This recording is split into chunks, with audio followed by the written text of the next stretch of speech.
اب یہ وقت آنے والا ہے، چنانچہ حدیث مبارکہ میں آتا ہے کہ نبی علیہ الصلوۃ والسلام دعا مانگا کرتے تھے، اللہم بارک لنا فی رجب و شعبان وبلغنا رمضان، اے اللہ ہمیں رجب اور شعبان میں برکت عطا فرما اور بخیریت ہمیں رمضان تک پہنچا۔ اب رجب کے 2-4 دن رہ گئے، باقی رجب ختم ہونے میں، تو شعبان آنے والا ہے۔ اس کا مطلب یہ ہے کہ ان مہینوں میں ہمیں اپنے مال کی زکوٰۃ ادا کرنی ہے تاکہ ہم پہلے پیپر میں کامیاب ہو جائیں۔ شیطان دل میں یہ ڈالتا ہے کہ اگر تم نے اتنے لاکھ روپے زکوٰۃ میں دے دیے تو تمہارا پیسہ کم ہو جائے گا، حالانکہ مال ادا کرنے، زکوٰۃ ادا کرنے سے مال میں برکت ہوتی ہے۔ میں نے اپنی زندگی میں ہزاروں ایسے لوگوں کو دیکھا ہے جو کاروباری تھے اور اپنی زکوٰۃ پوری ادا کرتے ہیں، اور ہر سال اللہ ان کے کام کو، رزق کو اور بڑھا دیتے ہیں۔ تو آنکھ دیکھتی ہے کہ کم ہو رہا ہے اور شریعت کہتی ہے کہ تیرا رزق بڑھ رہا ہے۔ یہی امتحان ہے ہمارا۔ تو کاروباری حضرات کو چاہیے کہ رجب شعبان کے مہینوں میں اپنے کاروبار کا حساب کریں۔ اگر خود حساب کرنا نہیں آتا تو کسی عالم کو کہیں کہ جی آپ آئیں اور مجھے بتائیں کہ میرے اوپر کتنی زکوٰۃ بنتی ہے۔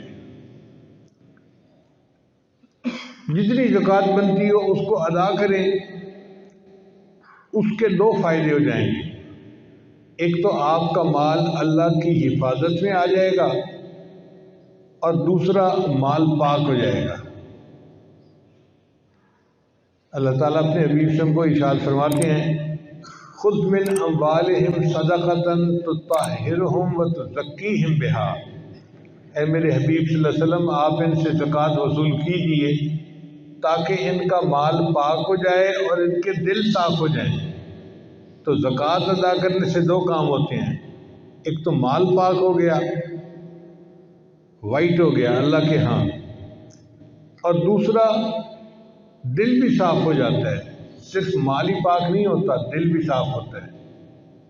اور اللہ فرماتے ہیں کہ اے میرے حبیب وصلی علیہم، اور ان کے لیے آپ دعائیں کیجئے، ان صلاتک سکن لہم، آپ کی دعائیں ان کو دل کا سکون عطا کریں گی۔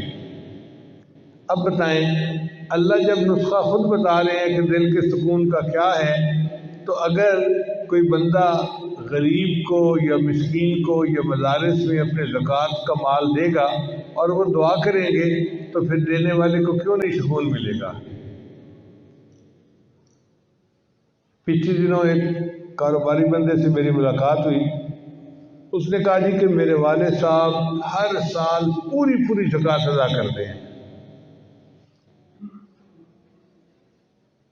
میں نے کہا پھر تو اور برکت ہوگی آپ کے کام میں۔ کہنے لگا اللہ نے اتنی برکت دی کہ ہماری سوچوں سے زیادہ۔ میں نے کہا مجھے کوئی واقعہ سنائیں۔ کہنے لگے ہم نے پوری زکوٰۃ رمضان میں ادا کر دی، اور اس کے بعد سندھ کے اندر طوفان آ گیا، جیسے سیلاب آتا ہے۔ تو کہنے لگا کہ جو ڈی سی او صاحب تھے نا، وہ آئے میرے والد صاحب کے پاس اور انہیں کہنے لگے کہ دیکھیں اس موقع پہ ہمیں سندھ کے لوگوں کے لیے کچھ امداد بھیجنی ہے۔ بھئی ہم تو زکوٰۃ کا پورا مال دے چکے ہیں۔ اس نے کہا جی ضرورت اب پڑی ہے تو ہم اب آپ کے پاس آئے ہیں، آپ کچھ نہ کچھ کریں۔ کہنے لگے میرے والد صاحب نے ہمت کی اور 4 کروڑ روپے کا سامان لے کر ان سیلاب زدگان کے لیے بھیجا۔